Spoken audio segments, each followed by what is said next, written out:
sellers happy with the process? They were equally happy. In fact, in many cases, they were more happy than buyers. They were very satisfied 70% of the time and somewhat satisfied 21% of the time. So they had a larger percentage that was very satisfied, but still 91%, which compared to the 92% of buyers who were very happy with the process. Again, about 9% or less had some level of dissatisfaction, things to be concerned about, but nothing to really worry about. When you hear that consumers don't like how real estate is done today, then you just have to go back to the data and say, I don't know what people are talking about, because certainly sellers aren't unhappy and buyers aren't unhappy, so I don't know who could be unhappy because the data doesn't bear it out.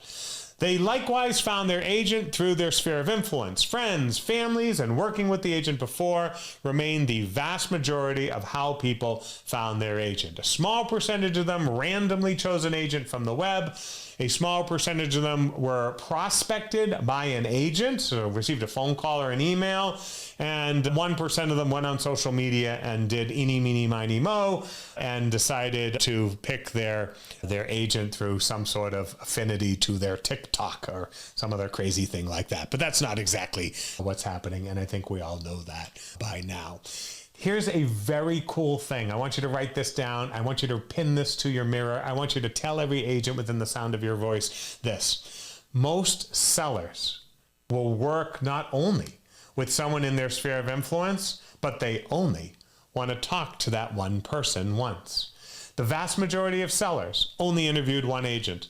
So this is a marketplace in which being first past the post is the winning listing presentation strategy. Yes, you have to be good. Yes, you have to explain your services. Yes, you have to be trustworthy, honest, have the skills, knowledge, experience. But bottom line is only one interview.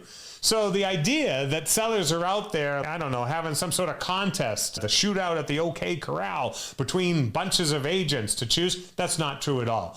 They call people in their sphere of influence, or they call the agent they worked with the last time, and they have one meeting with them, and they lock that agent in as their representative.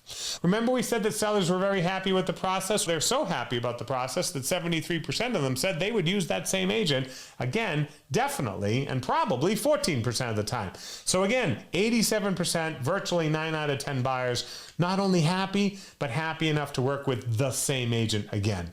Small percentage, not likely to work with their agent again, and that's understandable. And something that could be of concern if we saw those numbers were different, reflected in our own practice or in our offices. Oh, and speaking of working with them again, not only working with them, but referring them to others.